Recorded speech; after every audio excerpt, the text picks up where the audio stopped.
Progress through partnership is the key concept of Bhubaneswar Municipal Corporation. The idea has been working out deliberately with a public private partnership. With the collaboration of various corporate houses, government is trying its best to beautify the capital through wall paintings, leaving a mark by presenting the land of Odisha socially, culturally, economically, spiritually, and historically. The portrayals take us very much close to the art, culture, dance, music, handicrafts, and socio religious taste of Odisha. This way, the rich traditions of Odisha is being reflected all the time in our minds, giving an awareness to the inhabitants as well as to the outside visitors. So, we must admire, preserve, and proclaim our taste and rich traditions. परम पवित्र देवभूमि हेउछि आम राज्य ओडिशा। राज्यर राजधानी भुवनेश्वर एक ऐतिहासिक स्थान एवं तीर्थस्थल रूपे भारतर इतिहास और पुराण मानकरे प्रसिद्धि लाभ करिछि। ଏହା ମଧ୍ୟ ମନ୍ଦିର ମାଳିନୀ ସହର ଏବଂ ଚକ୍ରକ୍ଷେତ୍ର ଭାବରେ ଜଣାଶୁଣା। ବର୍ତ୍ତମାନ ଏହା ଏକ ମହାନଗରର ମାନ୍ୟତା ପ୍ରାପ୍ତ କରିଛି। ତଦନୁସାରେ ଏଠାରେ ପ୍ରତିଦିନ ଅନେକ ଉନ୍ନତିମୂଳକ କାର୍ଯ୍ୟ ଚାଲୁ ରହିଛି। ଭୁବନେଶ୍ୱର ମହାନଗର ନିଗମ ପକ୍ଷରୁ ରାଜଧାନୀରେ ଏବେ ସୌନ୍ଦର୍ଯ୍ୟକରଣ ଅଭିଯାନ ଜୋର ଧରିଛି। ଏହି ଅଭିଯାନରେ ବିଏମ୍ସି ପକ୍ଷରୁ ବିଭିନ୍ନ ଘରୋଇ ସଂସ୍ଥାର ସହାୟତା ଲୋଡ଼ାଯାଉଛି। ବିଏମ୍ସି ପକ୍ଷରୁ ଜାଗା ଯୋଗାଇ ଦିଆଯାଉଛି ଓ ସମ୍ପୃକ୍ତ ଘରୋଇ ସଂସ୍ଥା ସେଠାରେ ନିଜ ଖର୍ଚ୍ଚରେ ସୌନ୍ଦର୍ଯ୍ୟକରଣ କାର୍ଯ୍ୟ କରୁଛି। କେତେକ ଜାଗାରେ ବିଏମ୍ସି ରକ୍ଷଣାବେକ୍ଷଣ ଦାୟିତ୍ୱ ନେଉଥିବା ବେଳେ ଆଉ କେତେକ ଜାଗାରେ ସମ୍ପୃକ୍ତ ସଂସ୍ଥା ନିଜେ ରକ୍ଷଣାବେକ୍ଷଣ କରୁଛି। ଏହି ପିପିପି ଭିତ୍ତିରେ ଚାଲିଥିବା କାର୍ଯ୍ୟର ଏକ ବଳିଷ୍ଠ ଉଦାହରଣ ହେଲା ରାଜଧାନୀର ପାଚେରୀରେ ଶୋଭା ପାଉଥିବା ଚିତ୍ରକଳା। ବିଏମ୍ସି କମିଶନର ଅପରାଜିତା ଷଡ଼ଙ୍ଗୀଙ୍କ କହିବା ଅନୁଯାୟୀ ଏପର୍ଯ୍ୟନ୍ତ ଯେତେ ଚିତ୍ର ଅଙ୍କାଯାଇଛି ସେଥିରେ ସମସ୍ତ କାର୍ଯ୍ୟ ଘରୋଇ ସଂସ୍ଥାଗୁଡ଼ିକର ଆର୍ଥିକ ସାହାଯ୍ୟରେ କରାଯାଇଛି। ଉତ୍କୃଷ୍ଟ କଳାର ଦେଶ ବୋଲି ଓଡ଼ିଶାର ଅନ୍ୟ ନାମ ଥିଲା ଉତ୍କଳ। ଅତୀତରେ କଳା କ୍ଷେତ୍ରରେ ସମଗ୍ର ଭାରତବର୍ଷରେ ଏହାର ସ୍ଥାନ ରହିଥିଲା ବହୁ ଊର୍ଦ୍ଧ୍ୱରେ। ସୌନ୍ଦର୍ଯ୍ୟ ଚେତନାର ସର୍ବଶ୍ରେଷ୍ଠ ଅଭିବ୍ୟକ୍ତି ଏହିଠାରେ ହିଁ ଘଟିଥିଲା। ଖ୍ରୀଷ୍ଟପୂର୍ବ ଶତକରୁ ଏ ଦେଶର ସନ୍ତାନ କଳା କ୍ଷେତ୍ରରେ ନିଜର ଶ୍ରେଷ୍ଠତ୍ୱ ପ୍ରଦର୍ଶନ କରି ଆସିଛନ୍ତି।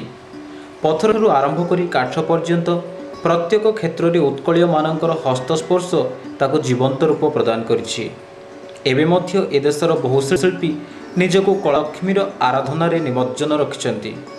ବିଭିନ୍ନ ପର୍ବପର୍ବାଣୀରେ ଉତ୍କଳୀୟ ରମଣୀ ବିଭିନ୍ନ ଚିତ୍ର ମାଧ୍ୟମରେ ନିଜର କଳା ଚେତନାକୁ ପ୍ରକାଶ କରିଛନ୍ତି। ପାହାଡ଼ ପର୍ବତର ଗୁମ୍ଫାରେ, ତାଳପତ୍ରରେ, କାଗଜରେ, ବିଭିନ୍ନ ହସ୍ତକର୍ମରେ ଓଡ଼ିଆମାନଙ୍କର କଳା ଚେତନା ଆତ୍ମପ୍ରକାଶ କରିଛି। ଦେବଦେବୀଙ୍କ ମନ୍ଦିର ନିର୍ମାଣରେ ଉତ୍କଳୀୟଙ୍କ ଚାରୁକଳା ବହୁ ବିଦେଶୀଙ୍କୁ ମୁଗ୍ଧଚକିତ କରିଛି। ବ୍ୟକ୍ତିଗତ ଜୀବନରୁ ଦେବ ମନ୍ଦିର ପର୍ଯ୍ୟନ୍ତ ସବୁ କ୍ଷେତ୍ରରେ ଉତ୍କଳୀୟ ନିଜର କଳା ପାଟବତାର ବହୁ ନିଦର୍ଶନ ଛାଡ଼ି ଯାଇଛନ୍ତି। ସେଥିରୁ ଓଡ଼ିଶାର କଳା ବିଭବ ସମ୍ପର୍କରେ ଯଥାର୍ଥ ଜ୍ଞାନ ଲାଭ ହୋଇଥାଏ।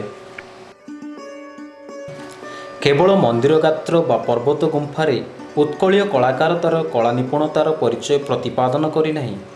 ବିଭିନ୍ନ ହସ୍ତଶିଳ୍ପରେ ମଧ୍ୟ ଏହାର ପ୍ରଚୁର ନିଦର୍ଶନ ରହିଛି। କାଠ, ପିତ୍ତଳ ତଥା ଅନ୍ୟାନ୍ୟ ଧାତୁରେ ମଧ୍ୟ ଉତ୍କଳୀୟ ଶିଳ୍ପୀ ନିଜର ବିଶେଷତ୍ୱ ପ୍ରତିପାଦନ କରିଛି। ବାଳକାଟି, କଣ୍ଟିଲ ଆଦି ସ୍ଥାନରେ ପିତ୍ତଳର ସୁନ୍ଦର ସୁନ୍ଦର ବାସନ ତଥା କାରୁକାର୍ଯ୍ୟପୂର୍ଣ୍ଣ ବ୍ୟବହାର ଉପଯୋଗୀ ପଦାର୍ଥ ନିର୍ମିତ ହେଉଛି। ପିତ୍ତଳର ସୁନ୍ଦର ସୁନ୍ଦର ମୂର୍ତ୍ତି ନିର୍ମାଣ କରି ବିକ୍ରୟ କରୁଛନ୍ତି। ଏହି ମୂର୍ତ୍ତିଗୁଡ଼ିକ ବିଦେଶୀମାନଙ୍କ ଦ୍ୱାରା ବହୁ ପରିମାଣରେ ପ୍ରଶଂସିତ ହେଉଛି। କାଠର ମୂର୍ତ୍ତି ବିଭିନ୍ନ ଖେଳଣା ତିଆରି କରିବାରେ କଟକ, ପୁରୀ ଆଦିର କଳାକାରମାନେ ବେଶ୍ ସିଦ୍ଧହସ୍ତ। ଖଡ଼ି ପଥରରେ ମଧ୍ୟ ସୁନ୍ଦର ସୁନ୍ଦର ମୂର୍ତ୍ତି ତିଆରି କରାଯାଇପାରୁଛି। ମାଟିରେ ବିଭିନ୍ନ ଦେବଦେବୀଙ୍କର ମୂର୍ତ୍ତି, ପଶୁପକ୍ଷୀ ତଥା ଫୁଲଫଳ ତିଆରି କରାଯାଇ ବିକ୍ରୟ ହେଉଛି।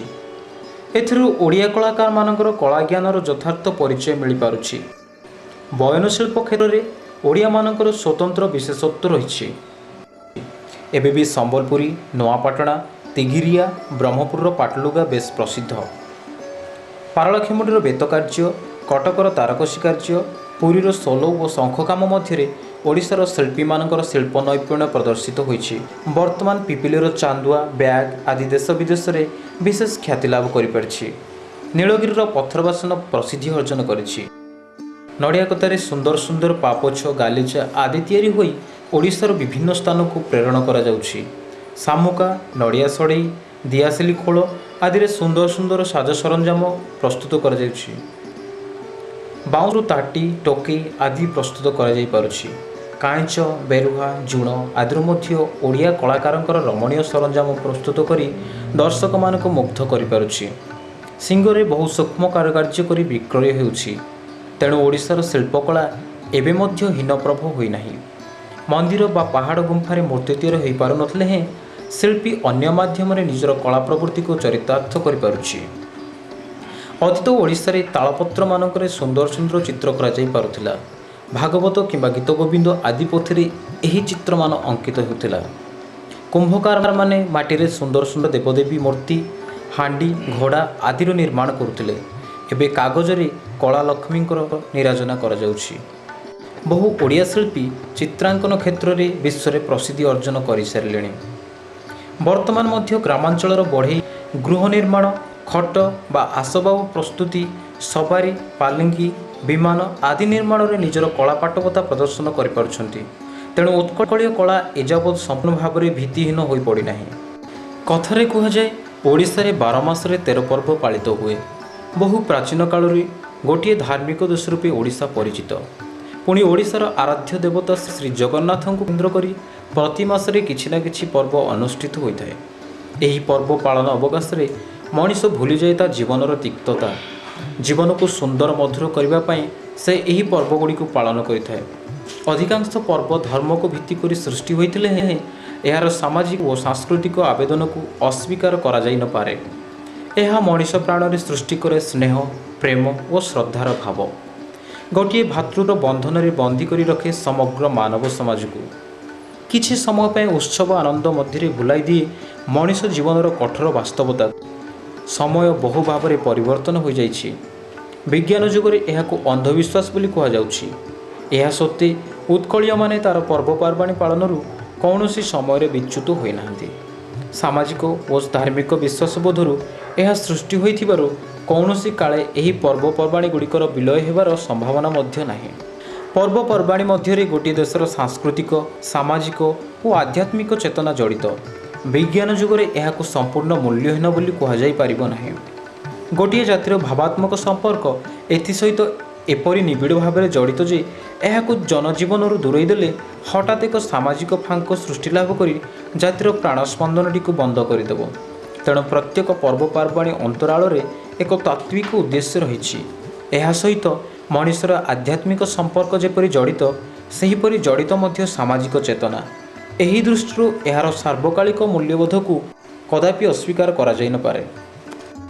ବହୁ ପୁରାକାଳରୁ ଓଡ଼ିଆମାନେ ନୃତ୍ୟ ଗୀତ ପ୍ରିୟ ଅଟନ୍ତି। ଓଡ଼ିଶା ତା'ର ନୃତ୍ୟ ଓ ଗୀତ ପାଇଁ ବିଶ୍ୱରେ ଏକ ସ୍ୱତନ୍ତ୍ର ସମ୍ମାନ ଲାଭ କରିଛି। ଓଡ଼ିଶାର ନୃତ୍ୟ ଗୀତଗୁଡ଼ିକ ମଧ୍ୟରେ ଓଡ଼ିଶୀ ନୃତ୍ୟ ପ୍ରଧାନ ତଥା ଲୋକପ୍ରିୟ ଅଟେ। ଏତଦ୍‌ବ୍ୟତୀତ ସମ୍ବଲପୁରୀ ନୃତ୍ୟ ତଥା ବିଭିନ୍ନ ଆଞ୍ଚଳିକ ଓ ଲୋକ ନୃତ୍ୟ ଗୀତର ମଧ୍ୟ ଏକ ସ୍ୱତନ୍ତ୍ର ଆକର୍ଷଣ ଅଛି। ଅତୀତ ଉତ୍କଳ କଳା ନୈପୁଣ୍ୟ ଏବଂ ସାମ୍ପ୍ରତିକ କଳା ମଧ୍ୟରେ ବହୁ ପାର୍ଥକ୍ୟ ରହିଛି। ଏବେ କଳାକାରମାନେ ସମାଜରେ ଯେପରି ସମ୍ମାନିତ ହେବା କଥା ତାହା ହୋଇପାରୁନାହାନ୍ତି। ଅତୀତରେ ରାଜପୃଷ୍ଠପୋଷକତା ଲାଭ କରି କଳାକାର ନିଜର କଳା ନୈପୁଣ୍ୟ ପ୍ରଦର୍ଶନ କରିବାକୁ ଆଗଭର ହେଉଥିଲା। କଳାକୁ ଯେପରି ଆଦର କରିବାର କଥା ସେପରି କରିପାରୁନାହିଁ। ତେଣୁ ଧୀରେ ଧୀରେ କଳା ଅନ୍ୟ ମାଧ୍ୟମ ଦେଇ ପ୍ରକାଶ ଲାଭ କଲାଣି। ଏହା ସତ୍ତ୍ୱେ କାର୍ତ୍ତିକ ପୂର୍ଣ୍ଣିମା ବା ପଞ୍ଚୁକ 5 ଦିନ ବିଭିନ୍ନ ପର୍ବପର୍ବାଣୀ ଆଦିରେ ଓଡ଼ିଆ ଘରର ତରୁଣୀ ଓ ରମଣୀ ଯେପରି ଭାବରେ ମୁରୁଜ ତଥା ଚିତାମାନ ଅଙ୍କନ କରୁଛନ୍ତି ସେଥିରୁ ସେମାନଙ୍କ କଳା ସୌନ୍ଦର୍ଯ୍ୟବୋଧର ପରିଚୟ ମିଳୁଛି। ବିଭିନ୍ନ ପିଠା ପ୍ରସ୍ତୁତିରେ ମଧ୍ୟ ଏହାର କେତେକାଂଶରେ ପ୍ରମାଣ ମିଳେ। ଏହା ସତ୍ତ୍ୱେ ଉତ୍କୃଷ୍ଟ କଳାର ଦେଶ ଓଡ଼ିଶାରେ କଳାର ଯେପରି ବିକାଶ ହେବା କଥା ତାହା ହୋଇପାରୁନାହିଁ। ତଥାପି ପ୍ରାଣ ଓଡ଼ିଆମାନଙ୍କ ମନରୁ ସେହି କଳାପ୍ରିୟତା ସମ୍ପୂର୍ଣ୍ଣ ଭାବରେ ଯେ ଦୂରୀଭୂତ ହୋଇପାରିନାହିଁ ତାହା ହିଁ ସାନ୍ତ୍ୱନାର ବିଷୟ। ସମ୍ପ୍ରତି ଭୁବନେଶ୍ୱର ସହରର କାନ୍ଥବାଡ଼ରେ ଅଙ୍କାଯାଇଥିବା ଓଡ଼ିଶାର ଐତିହ୍ୟକୁ ନେଇ କଳାକୃତି ଦର୍ଶକଙ୍କୁ ଅତ୍ୟନ୍ତ ଆମୋଦିତ କରୁଛି। ଏହା ଓଡ଼ିଶାର କଳାକ୍ଷେତ୍ରକୁ ନିଶ୍ଚିତ ଭାବରେ ବିଦେଶୀମାନଙ୍କ ନିକଟରେ ପହଞ୍ଚାଇ ପାରିବ। କିନ୍ତୁ ସାଧାରଣ ଦର୍ଶକ ବା ନାଗରିକ ଏ କଳାକୃତି ପ୍ରତି ସମ୍ମାନ ଜଣାଇବା ସହ ଏଗୁଡ଼ିକର ଯେପରି ନଷ୍ଟ ନ ହୁଏ ସେଥିପ୍ରତି ବିଶେଷ ଧ୍ୟାନ ଦେବା ଉଚିତ। ସୌନ୍ଦର୍ଯ୍ୟ ହିଁ ଆନନ୍ଦ। ସୌନ୍ଦର୍ଯ୍ୟାନୁଭୂତି ମଣିଷକୁ ସ୍ୱର୍ଗୀୟ ଆନନ୍ଦ ପ୍ରଦାନ କରିଥାଏ। ସୌନ୍ଦର୍ଯ୍ୟ ସନାତନ ଓ ଚିରନ୍ତନ। ସୁନ୍ଦର ଭଗବାନରୁ ହିଁ ସୌନ୍ଦର୍ଯ୍ୟର ସୃଷ୍ଟି। ଏହା ମାନବକୁ କ୍ଷଣିକ ମାତ୍ରାରେ କଳ୍ପ ଲୋକକୁ ନେଇଯାଇପାରେ ଏବଂ ପାର୍ଥିବ ଜଗତଠାରୁ ଦୂରେଇ ଦେଇ ତା'ର ମନ ଓ ପ୍ରାଣକୁ ସୌନ୍ଦର୍ଯ୍ୟ ସାଗରରେ ଡୁବାଇ ଦେଇଥାଏ। ସୌନ୍ଦର୍ଯ୍ୟ ଚିରନ୍ତନ, ଏଥିରେ କ୍ଷୟ ବୃଦ୍ଧି ନାହିଁ। ସେଇଥିପାଇଁ ଜନ୍ କିଟ୍ସ ଲେଖିଥିଲେ, a thing of beauty is a joy for ever. ଏହାର ଅନୁକରଣରେ କବି ରାଧାନାଥ ରାୟ କହିଛନ୍ତି, ସୁନ୍ଦର ପଣର ଚିରନ୍ତନ ରୀତି, ସୁନ୍ଦର ତୃପ୍ତିରେ ଅବସାଦ ନାହିଁ, ଯେତେ ଦେଖୁଥିଲେ ନୂଆ ଦିଶୁଥାଏ।